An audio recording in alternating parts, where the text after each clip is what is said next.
Hello everyone, जय Shri Ram. Welcome back to my channel latest update for life. जैसा कि आप सब जानते हैं, हम रामचरितमानस की सीरीज़ कर रहे हैं, जिसकी ये आज 38 वीडियो है, जिसमें हम रामचरितमानस बालखंड चैप्टर 1 की 30th हेडिंग करने वाले हैं, जो कि है नारद का अभिमान और माया का प्रभाव। जैसा कि आप जानते हैं कि हम शिव पार्वती जी का संवाद कर रहे हैं, जिसमें प्रभु शिव जी माता पार्वती को अवतार के हेतु के कारण बता रहे हैं, जिसमें से एक कारण उन्होंने नारद का श्राप बताया था। तो नारद जी ने श्राप कैसे दिया वो यहाँ पे बताया जा रहा है। जब कामदेव जी माता नारद जी की जो समाधि थी वह भंग करने के लिए गए थे, तो नारद जी कामदेव जी के वश में नहीं आते हैं। कामदेव जी के अत्यंत प्रभाव के बाद भी उनकी समाधि भंग नहीं होती है, तो इस बात की उनको अहंकार हो जाता है, जिसके लिए वो शिव जी को बताते हैं कि मैंने ऐसा ऐसा किया है, मैंने कामदेव जी पे विजय प्राप्त कर ली है। तो शिव जी उनको बोलते हैं कि मैं तुम्हें एक शिक्षा दे रहा हूँ कि ये जो तुमने अभिमान अभी मेरे आगे दिखाया है कि तुमने कामदेव पे विजय पा ली है, ये कभी भी भूल कर भी श्री विष्णु के आगे मत करना। तो हम आगे देखते हैं। शंभु दिने उपदेश हित नाही, नारद ही सोहन भारद्वाज को तक सुने हो हरि इच्छा बलवान। यद्यपि शिव जी ने यह हित की शिक्षा दी, पर नारद जी को वह अच्छी ना लगी। हे भारद्वाज, अब कौतुक तमाशा सुनो, हरि की इच्छा बड़ी बलवान है। अब यहाँ पर क्या हुआ कि जो नारद जी हैं उनको शिव जी की जो शिक्षा दी गई थी वह पसंद नहीं आई। तो अब यहाँ पर याज्ञवल्क्य जी भारद्वाज ऋषि को कह रहे हैं कि अब देखना कितना तमाशा होगा। राम कीन है चही सोई हुई करे, अन्यथा अस नहीं कोई। शंभु वचन मुनि मन नाही, बहे तब विरंची के लोक सिधाए। रामचंद्र जी को जो करना चाहते हैं वही होता है, ऐसा कोई नहीं जो उसके विरुद्ध कर सके। श्री शिव जी के वचन नारद जी के मन को अच्छे नहीं लगे, तब वह वहां से ब्रह्मालोक को चल दिए। अब यहाँ पर कहा जा रहा है कि श्री रामचंद्र जी जो चाहते हैं ना वही हो सकता है।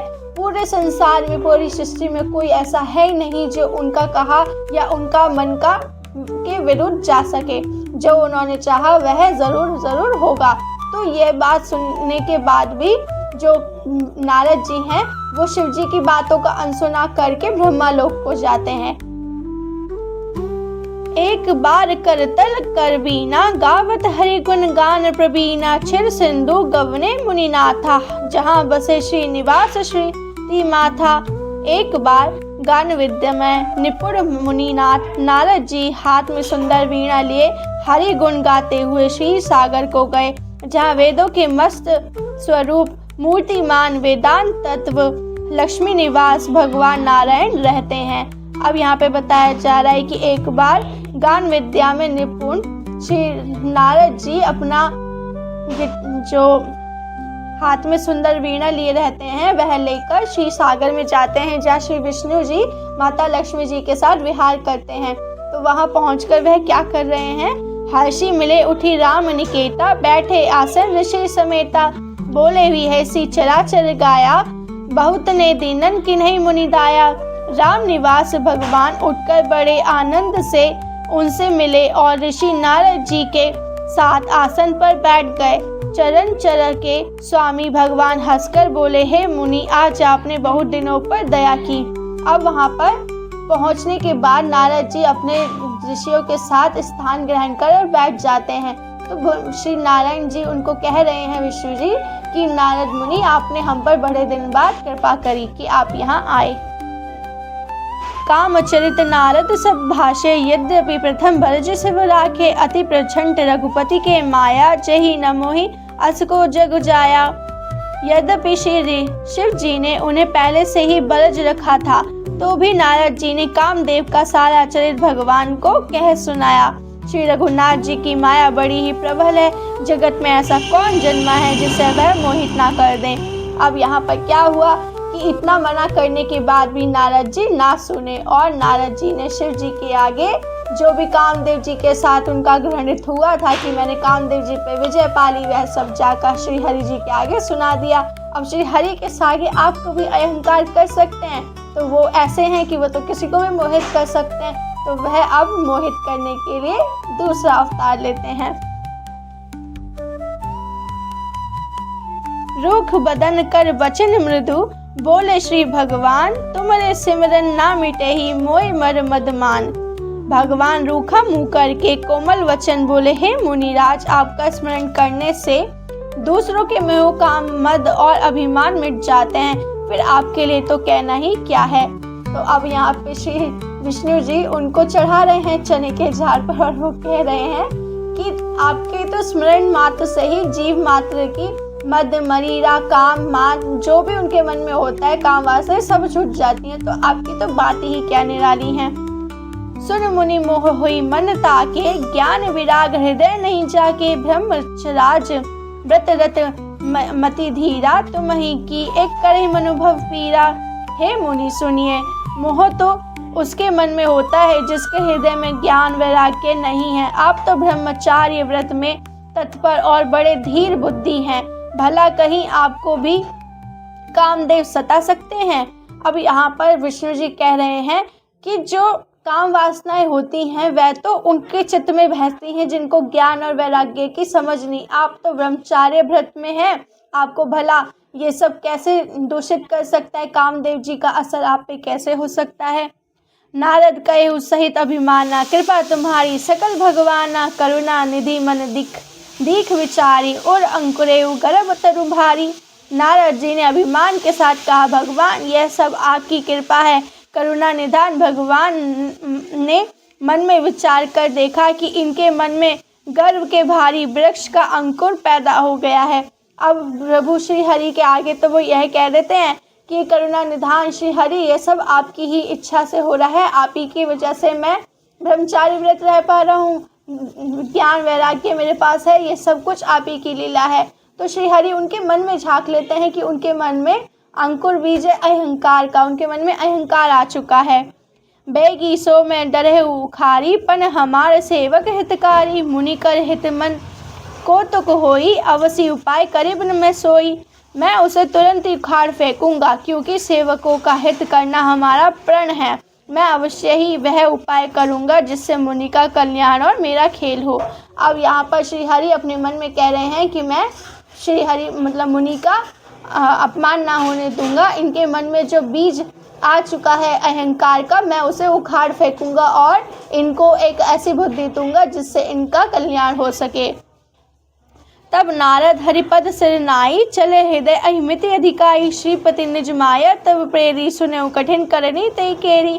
तब नारद जी भगवान के चरणों में सिर नवाकर चले, अपने हृदय में अभिमान और भी बढ़ गया। तब लक्ष्मीपति भगवान ने अपनी माया को प्रेरित किया। तब अब उसकी कठिन करनी सुनो। अब क्या हुआ कि श्री हरि को स्मरण कर उनके चरण नवाकर नारद जी वहाँ से क्षीर सागर की ओर से चलते हैं, और जब वहाँ से वो चलने लगते हैं तो श्री हरि अपनी जो माया है उसको शुरू कर देते हैं। विचे मगमयु नगर तेहि, सत जोजन विस्तार, श्रीनिवासपुर में अधिक रचना विविध प्रकार। उस हरि माया में रास्ते में 100 जोजन 400 कोस का एक नगर रचा। उस नगर की भांति भांति की रचनाएं लक्ष्मी निवास भगवान विष्णु के नगर वैकुंठ से भी अधिक सुंदर थी। अब श्री हरि की जो माया है उसमें क्या हुआ कि जैसे ही नारद जी ने चले तो उनको वहाँ पे बीच में 100 जोजन मतलब बहुत ही बड़ा उनको नगर मिला, जिसमें भांति भांति के सुंदर सुंदर लक्ष्मी निवास थे, जो कि वैकुंठ से भी अधिक ज़्यादा सुंदर थे। बस में ही नगर सुंदर नर नारी, जने बनु बहु मनसज रति तनुधारी, तेई पुर बसे सिली निधि, राजागनित है गए सेन समाज। उस नगर में ऐसे सुंदर नर नारी बसते थे मानो बहुत से कामदेव और उसकी स्त्री रति ही मनुष्य शरीर धारण किए हुए हों। उस नगर में शील निधि नाम का राजा रहता था, जिसके यहाँ असंख्य घोड़े, हाथी और सैनिकों के समूह टुकड़ियों में थे। अब वह नगर जो था, उस नगर में इतने सुंदर सुंदर स्त्री और पुरुष रहते थे जो कि कामदेव और कामदेव जी की पत्नी रति को भी पीछे छोड़ रहे थे। तो उसी नगर में एक राजा था जिसके यहाँ पे असंख्य घोड़े, हाथी और सेना के समूह थे। सत सुरेशा सम विलासा, रूप तेज बल निधि निवासा, विश्व मोहिनी तासु कुमारी, श्री विभो जसु रूप निहारी। उसका वैभव और विलास 100 इंद्रियों के समान था। वह रूप तेज, बल और नीति का घर था। उसके विश्वमोहिनी नाम की एक ऐसी रूपवती कन्या थी जिसके रूप को देखकर लक्ष्मी जी भी मोहित हो जाएं। अब क्या हुआ कि जो नगर था जो बहुत ही सुंदर था, उस रूप की ऐसे वर्णना की जा रही है कि इंद्रलोक के समान वहाँ पे इंद्रलोक में जो अप्सराएं रहती हैं उसके समान वहाँ पे लोग थे। और वहाँ पर ही एक विश्वमोहिनी नाम की एक ऐसी रूपवती स्त्री थी जो लक्ष्मी माता को भी अपने वश में कर सकती थी। सोई हरि माया सब गुण खानी, शोभा तसो की जाय बखानी, करे स्वयंवर सो नृप बाला, आए तह अगणित महिपाला।